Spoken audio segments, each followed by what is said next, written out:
welcome to Veterans Corner. For those of you that don't know me yet, I am Roy Oliveira, and I'm the town's Veteran Service Officer.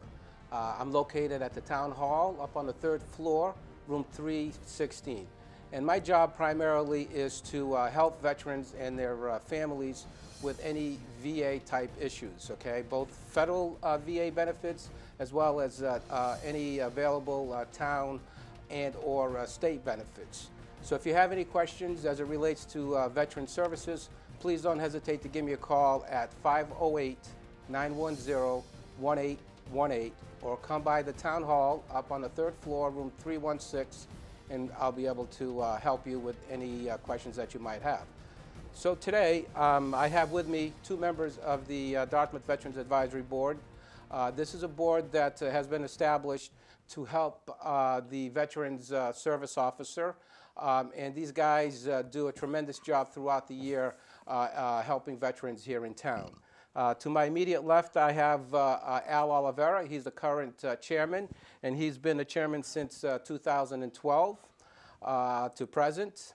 But he's been involved with veterans issues and helping veterans in town for a lot longer than that. To his left is Mr. Joe Toomey. He's a former chairman of the Veterans Advisory Board. I think he served on the board from 2004 through 2012. That's correct. He also, many of you may know him throughout town. He's also a member of the planning board and very visible throughout town and does a lot for the community as well. But the focus of our show today is to really talk about the monuments that we have throughout the town of Dartmouth. A lot of you may not know where they're located, so we're hoping to give you that information today. There are 14 that were dedicated, some dedicated prior to this board coming on as an advisory board. Those were done by the town. The most recent three done were done by this board, and we'll talk specifically about those. So in general, Al, I know you wanted to talk a little bit about the monuments, so what can you tell us about these monuments? Well, I mean, it is a lot of work associated with establishing a group to put this monument up. We have to do a lot of research on the individual. We have to figure out a lot of the history on the member. And what we do is we do some intensive search. We establish a subcommittee in our group, and we have various components that each focuses on. The last three, I've been lucky enough to be the vice chairman with Joe, and the last one I was the actual chairman. So I mean, we go in depth. We have numerous documents on each individual. We reach out to family, friends. And we try to get a chronological history on the person, and then we establish a program with some of the funds that we've attained through some of the financial groups. We were able to put this monument together. Good. And Joe will tell you how we established the actual location for each monument. Okay. I know that, Joe, you know, you wanted to talk a little bit about first, initially, the monument, the World War I monument. Can you tell us a little bit about that? The World War I monument, honoring all those veterans who served and gave their lives during 1917 and through 1919, is in front of the Dartmouth Police Station. That's a very beautiful monument. And we stand there every Memorial Day, I believe, and we read the honored dead from the town of Dartmouth in front of that monument. And it's worth seeing and going to visit. Right. Now, the World War II monument, Al. World War II, we had Colonel Louis Millette Memorial. He was a Medal of Honor in World War II and Korean vet. It's located in the front of the Dartmouth Middle School, and that was dedicated in 1998.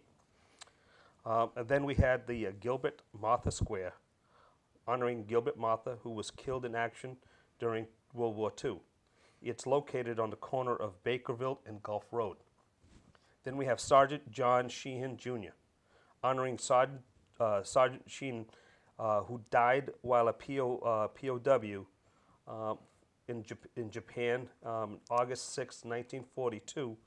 And that monument's located at the Saltmarsh Pottery on Russell's Mills Road. I served in Vietnam, and I'm honored to be picked to say this.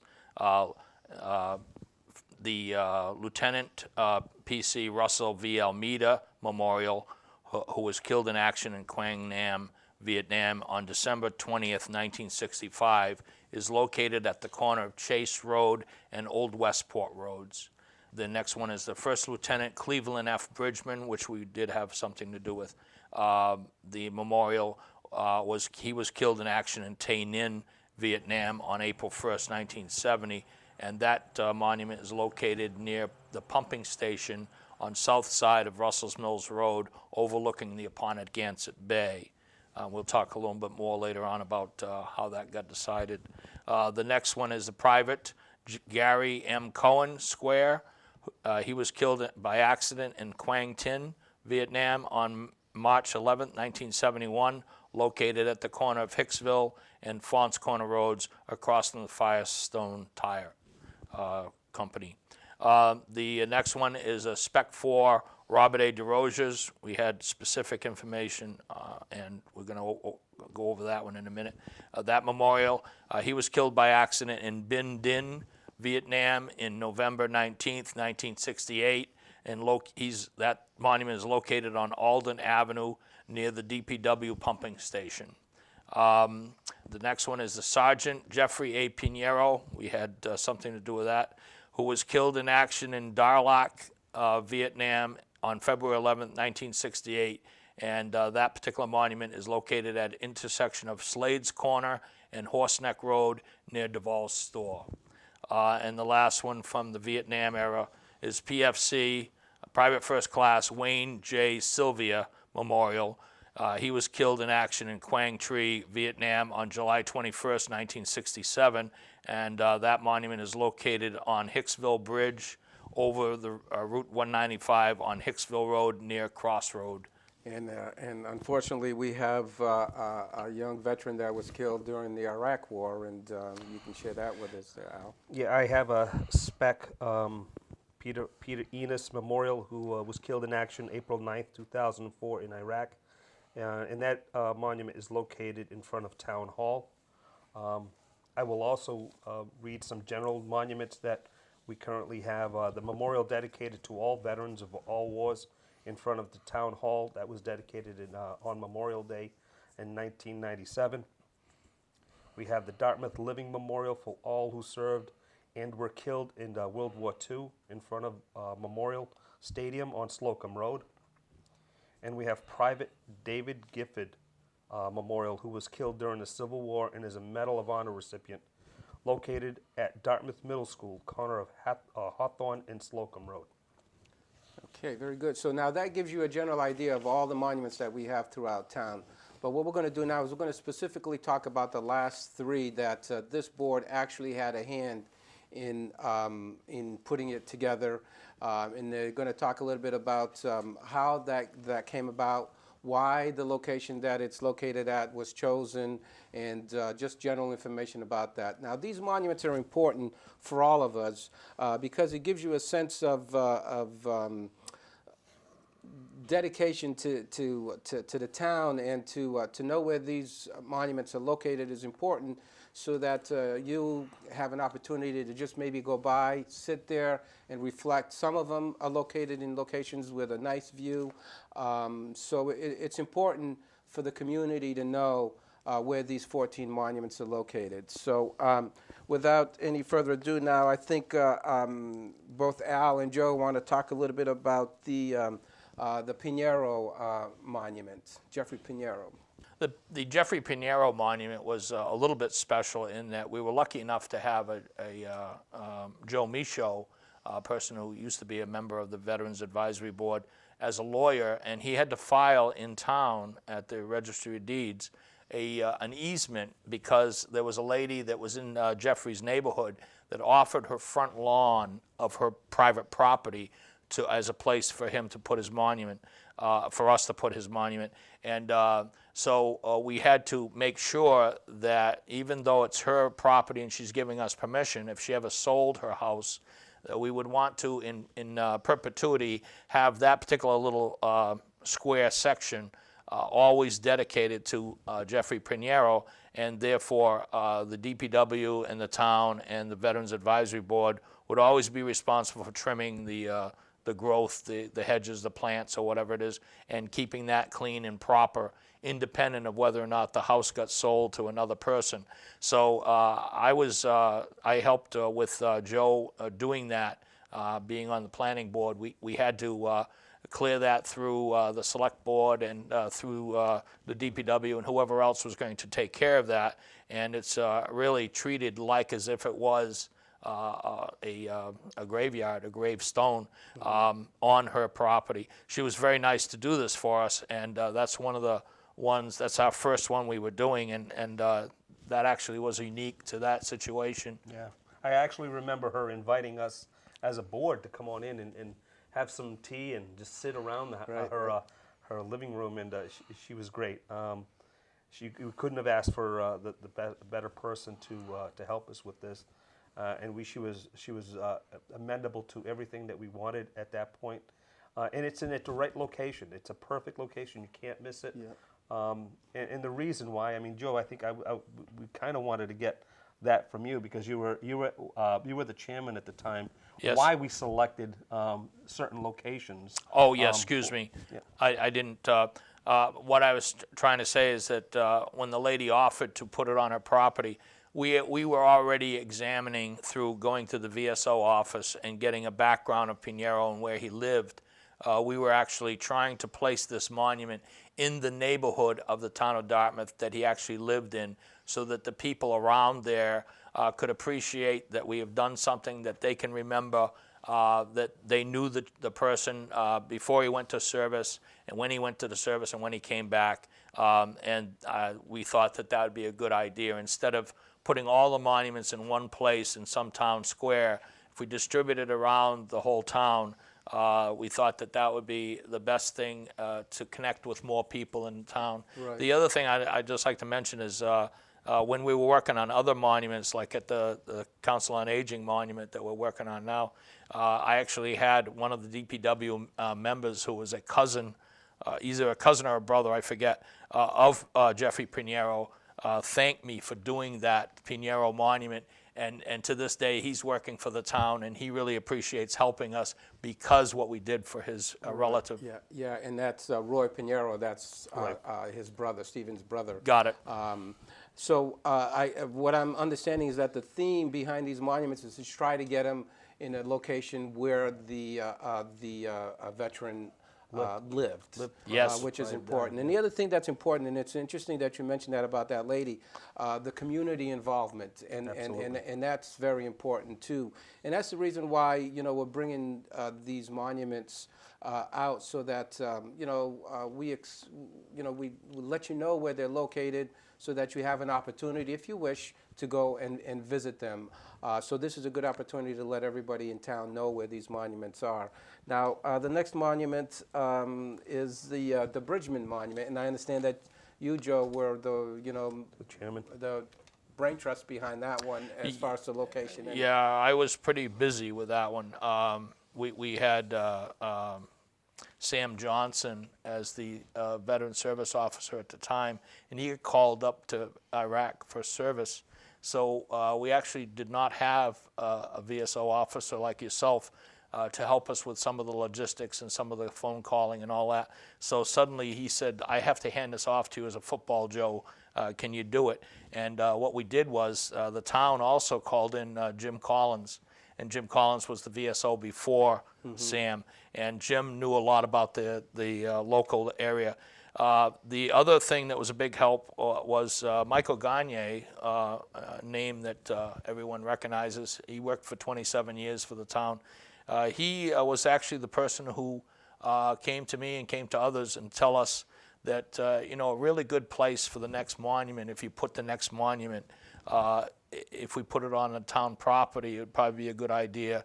And he thought that the mouth of, or the beginning of the Pontegansett Bay, at that little mound in back of the little pump station on Russell's Mills Road would be an excellent place. And I had to go there and agree with him.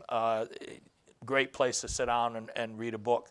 So that monument became not the wedge monument that we used for Pinheiro, but it became a bench. And we laid out on it the four corners, took up Bridgman's medals that he earned in the service, and we laid out his name on the front of it.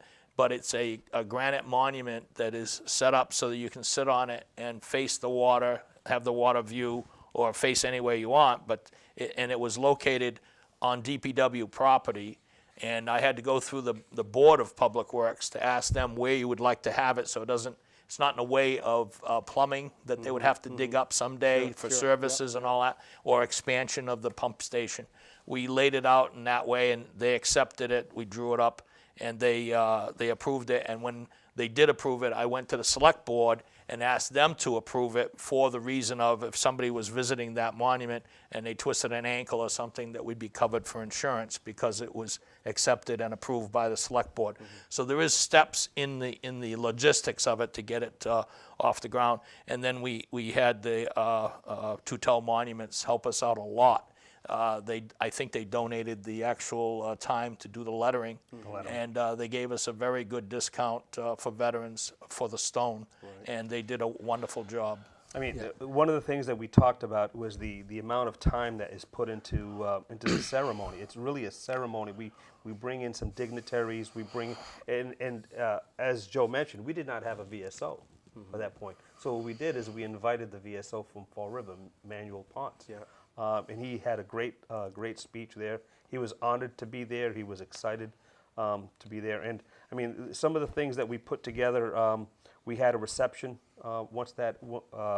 during that after the event. We honored a lot of the folks that assisted with the entire event. I mean, in a flyer like that was put together for the actual ceremony. I'm not sure if you were able to capture that, but I mean, it really was a very special honor to have that. And you actually got a hold of folks from New York. Yes, I had to. One of the big logistics problem was to talk to Cleveland Bridgman's brother, who was located in New York State, and we had to approve with him every step of the way what we were doing, and make sure that he supports what we have, and maybe take whatever suggestions he had. He also had Cleveland Bridgman also had a friend of his that he served with, where he did get killed, that actually was located in California at the time.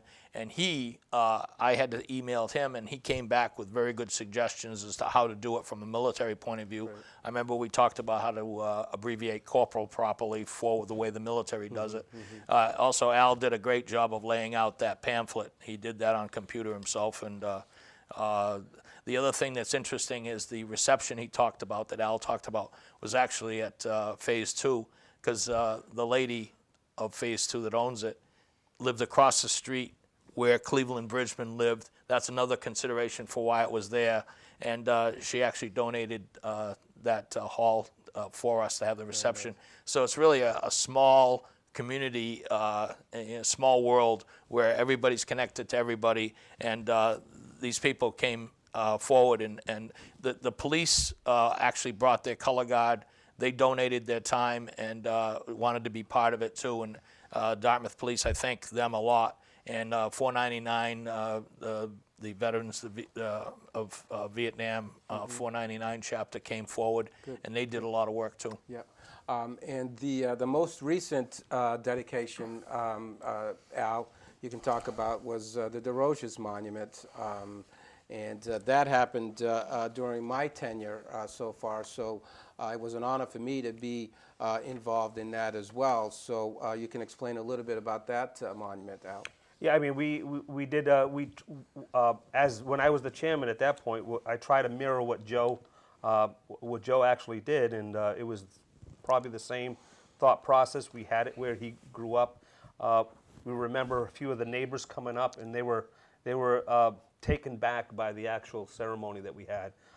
We had a band there. We had some dignitaries. The place was just taken. It was just engulfed with a ceremonial honoring, and the location of that was on Alden Ave, next to the DPW pumping station, Yes. where again We got dig safe in to make sure that we weren't digging deep enough. We set the foundation. We put a little bench there, and again, it was my first ceremony to actually run at that point. But we had a whole list and group of folks just supporting us on that. Right. So as you can see, you know, it takes a lot of dedication and work to raise a monument like this for our fallen heroes from the town of Dartmouth, and it's important to honor them. It also takes a lot of money, you know, to put these monuments up. And so currently, you know, we're working on a couple other things that we're going to talk about here in a minute. But you see behind Joe and Al here the challenge coins. We came up with another way to raise some money, and that's a challenge coin that on one side has the Dartmouth seal. On the opposite side, it has the 4 branches of service with a flag directly behind it. And you can buy one of those to give to a veteran, a grandfather, a brother, or a friend that you know in the military. And every veteran in town should have one of those. So if you know a veteran and you want to, you know, dedicate their service, you know, come by and buy a challenge coin. They're $10 each, and you can purchase one in my office or at the town clerk's office. So now I know that we have also a total of 34 residents from the town of Dartmouth that were killed in action from World War I to present. And I know you want to share those names with us now. The first one is David L. Gifford from the Civil War, and that's how far back Dartmouth goes as far as, we found him in 1664. Mm-hmm. Yeah. And then the next one is World War I.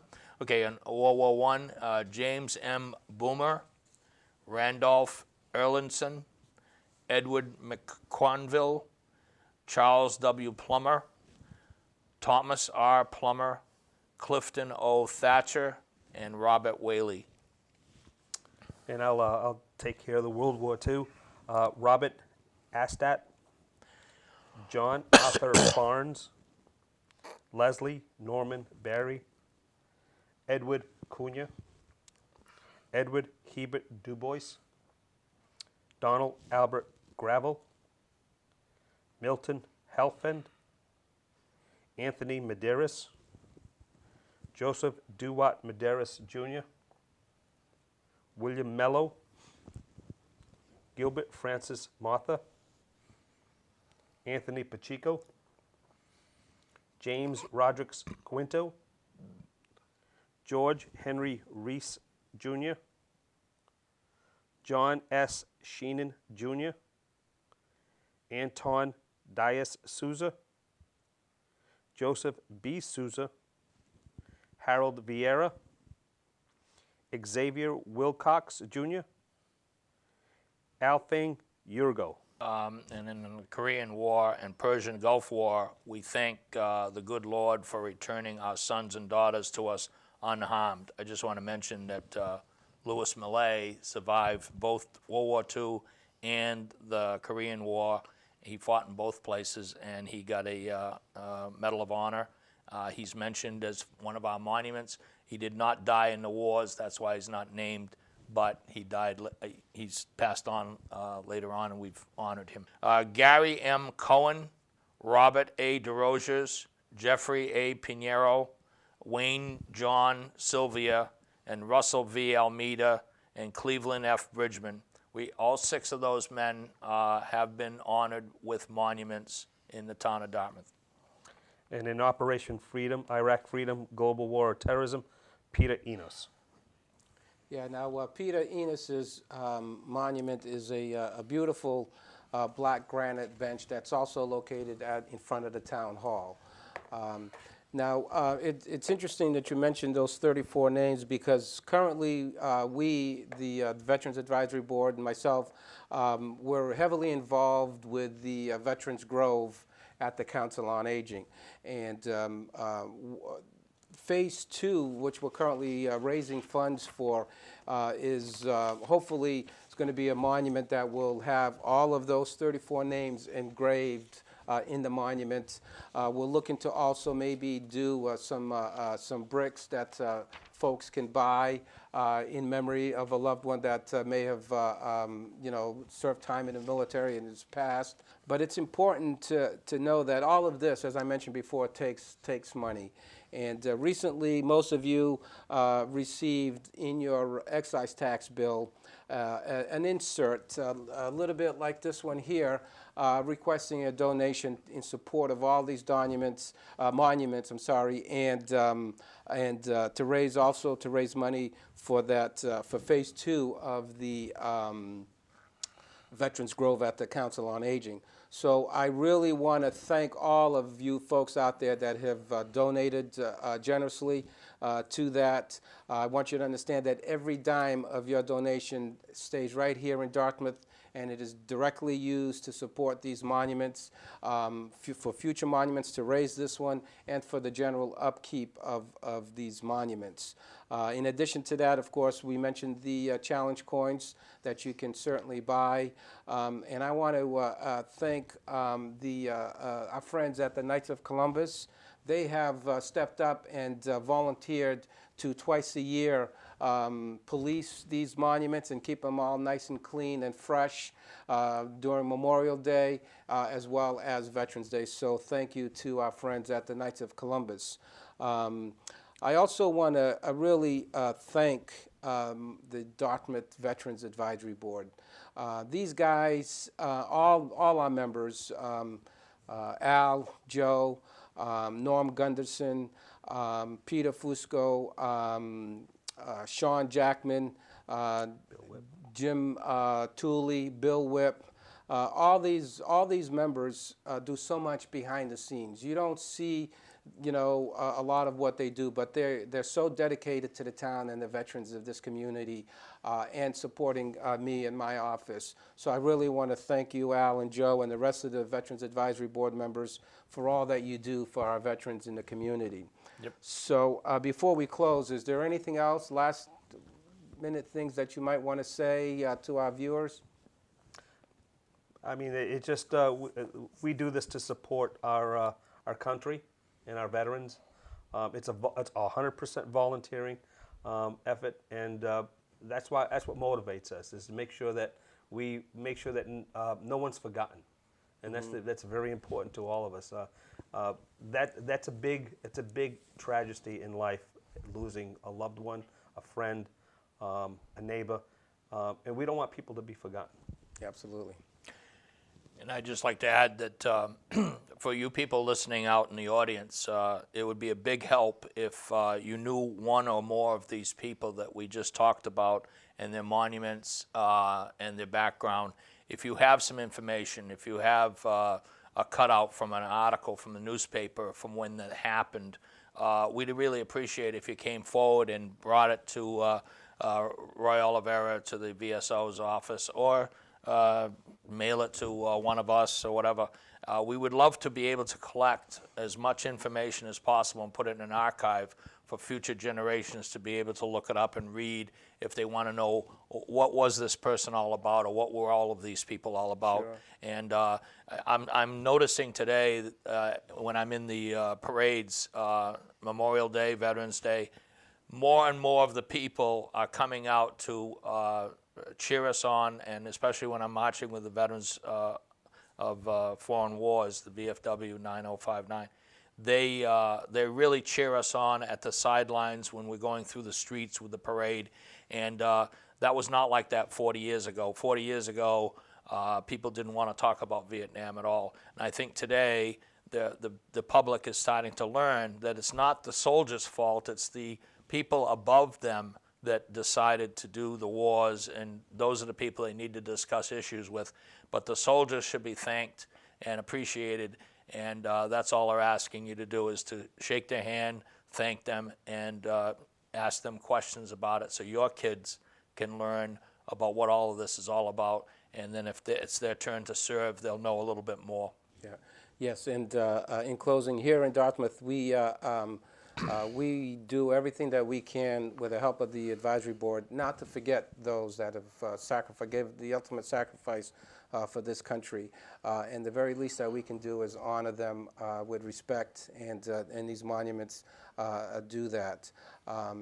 Now, one final thing that if you do want to participate and be a member of the Veterans Advisory Board, and you have an inkling to help veterans in the community, you don't have to be a veteran to be on the board. All you have to do is be a Dartmouth resident, male, female alike.